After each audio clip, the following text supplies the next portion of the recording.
మరొకసారి ఇక్కడికి వచ్చినటువంటి నా 2వ వార్డు ప్రజలందరూ కూడా హృదయపూర్వక ధన్యవాదాలు తెలియజేస్తూ మరి ఇక్కడికి వచ్చినటువంటి electronic media and print media అందరికీ కూడా పేరు పేరున హృదయపూర్వక ధన్యవాదాలు. మరి ఈరోజు ఒక వాస్తవం మాట్లాడుకోవాలంటే పార్టీకి సంబంధించి చాలా కట్టుబడి ఉండి పనిచేసినాం బీఆర్ఎస్ పార్టీకి. కానీ ఈరోజు పార్టీ ఒకటే ఏం ఆలోచన చేసిందంటే స్వార్థపు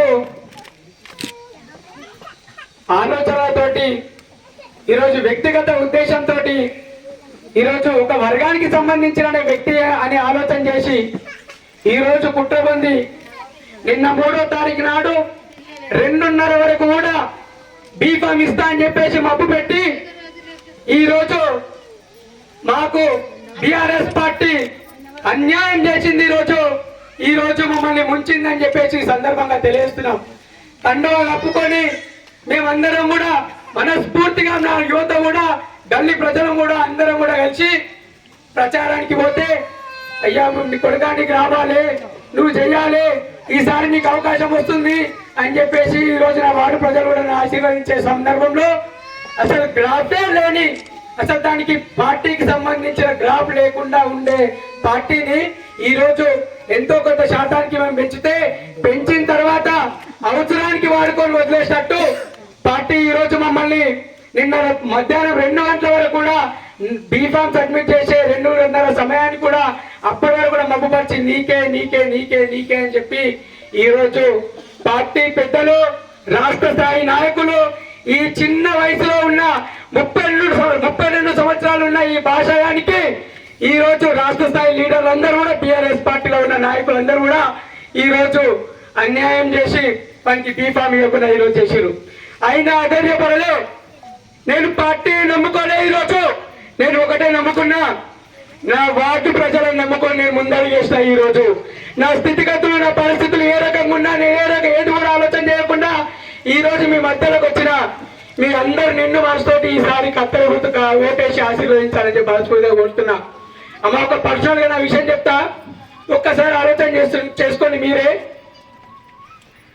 12 సంవత్సరాలు 13 సంవత్సరాల కింద ఇదే సాయి భాష అనేటోడు నార్మల్ వ్యక్తి, ఇప్పుడు కూడా నార్మల్ వ్యక్తి, సామాన్య వ్యక్తినే. ఒక టైంలో మాకు గ్రూపులు ఉండే, బుధవారం గ్రూప్ అని ఉంటుండే. మీ అందరూ కూడా తెలిసిన వార్డు ప్రజలందరూ కూడా ప్రతి బుధవారము ఇటు నరసింహస్వామి గుళ్ళతో శాఖ అంటుండే, శాఖలో గ్రూప్ ఏర్పాటు చేస్తుండే ఒక 12-13 సంవత్సరాల కింద. అప్పుడు మా పరిస్థితులు ఏముండేనంటే ఇంట్లో కూడు కత్తి లేకుండా కూడా అప్పుల గ్రూప్ అని ఇంటికాడికి వస్తారని చెప్పి మేమందరం ఇంటికి కాల్ చేసి ఇంటికి తాళం వేసి ఇదే చెరువు కట్ట కట్ట కింద బాయి కాడ నీళ్ళు వచ్చిన అన్నం, నా తమ్ముడు చిన్న ఉండే, మేమందరం ఇంత చిన్న ఉండి అదే కడపైన నీళ్ళు వచ్చిన అన్నాన్ని మమ్మల్ని ఇద్దరు కూడా మా తల్లిదండ్రులు అన్నం తినబెట్టి మమ్మల్ని పోషించిన సందర్భం. అట్లాంటి సందర్భంలోకించి నేను వచ్చిన వాడిని, నేను ఒకటి కోరుతున్నా, ఆ పరిస్థితులకించి వచ్చినండి నేను మీ కష్టాన్ని నేను గుర్తించరా అని చెప్పేసి సందర్భంగా మీకు తెలియజేస్తున్నా.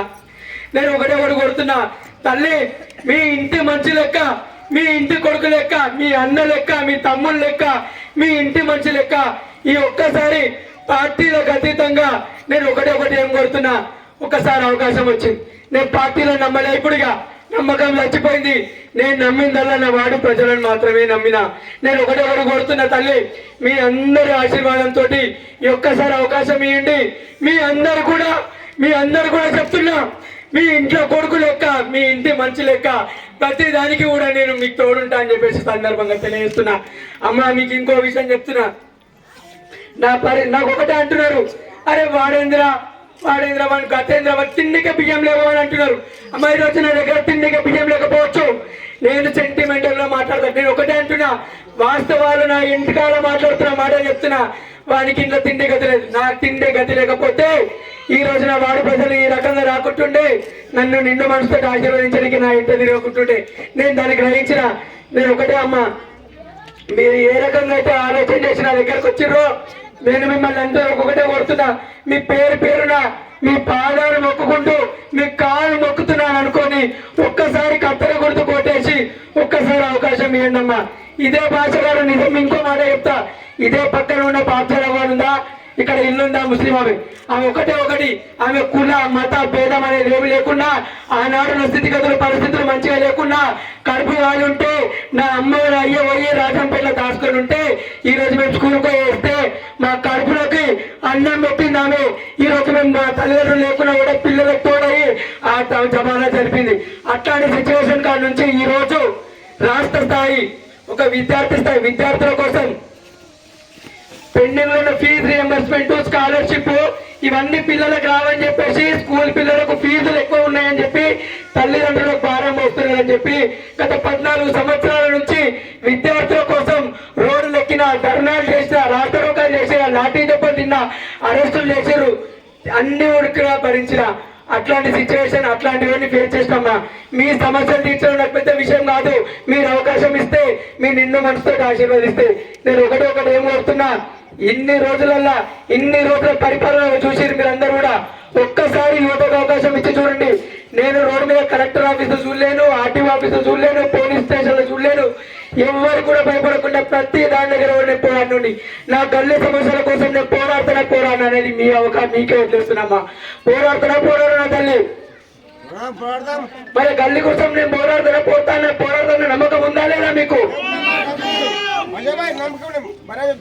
ఒక్కసారి మీరు ఏమంటున్నామా, ఇంత పెద్ద అవకాశం ఇచ్చారు నాకు, ఇదే నిండు మనతో ఇంత భారీ ఎత్తున మీరు వచ్చిన ప్రజలందరూ కూడా నేను ఒకటి ఏం కోరుతున్నారంటే, నాకు ఒక్కసారి మీ అందరూ కూడా కత్తెర గుర్తు కోటేసి 4వ నంబర్ సీరియల్ నంబర్ 4 ఆ 4వ నంబర్ మీద గుర్తుకు ఓటేసి మమ్మల్ని ఆశీర్వదించాలని చెప్పి మనస్ఫూర్తిగా కోరుతున్నా. మరి అలాగే మీకు ఇంకొక విషయం చెప్తామా, నేను భాష అనేటోడు, సాయి భాష అనేటోడు ఒక రాష్ట్ర ఉపాధ్యక్షుడు అయి ఉన్నా కూడా ఈ రోజు ఈ స్థాయికి వచ్చిండు అంటే ఒక పెద్ద మనిషి ఆశీర్వాదం ఉంది, 2 పెద్ద మనుషుల ఆశీర్వాదం ఉంది.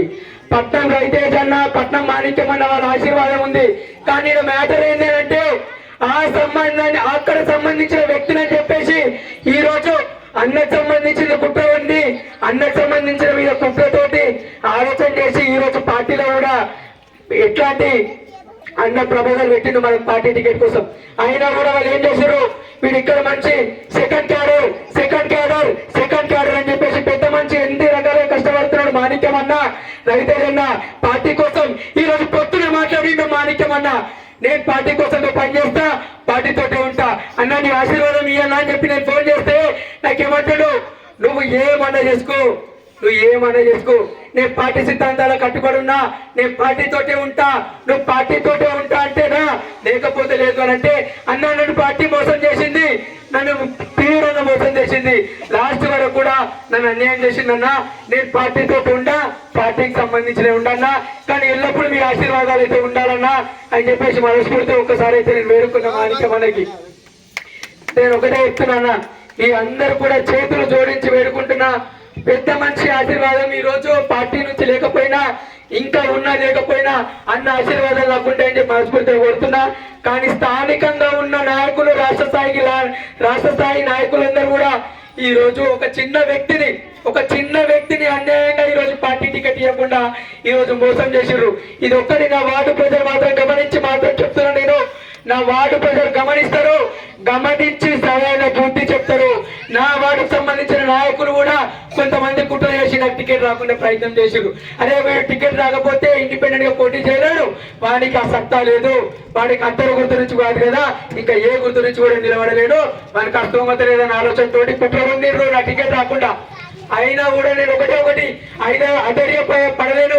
మిమ్మల్ని నమ్ముకొని, మిమ్మల్ని మీ ఆశీర్వాదం నాతో ఉంటుందని చెప్పి, మీ ఆశీర్వాదం ఉంటుందని చెప్పేసి నేను ఎటువంటి భయం లేకుండా, అధైర్యపడకుండా మీ ముందుకు వచ్చి కత్తెర గుర్తు నిలబడ్డ తల్లి, మీ అందరి నిండు మనసుతో నన్ను ఆశీర్వదించుకోవాలని చెప్పేసి మిమ్మల్ని కూడా పాదాభివందనాలు చేస్తూ వేడుకుంటున్న తల్లి.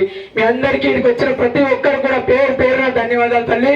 చిన్నోళ్ళు కానీ పెద్దోళ్ళు కానీ నాకు సంబంధించిన వాళ్ళు అందరూ కూడా, నా వారికి సంబంధించిన ప్రతి ఒక్కరు కూడా మీ పేరున మీ అందరూ కూడా పాదాభివందనాలు చేస్తున్నా. ఒక్కసారి అవకాశం ఏంటి తల్లి, మీకు చేతులు జోడించి వేడుకుంటున్నా, మీ కాలు మొక్కుతున్నా.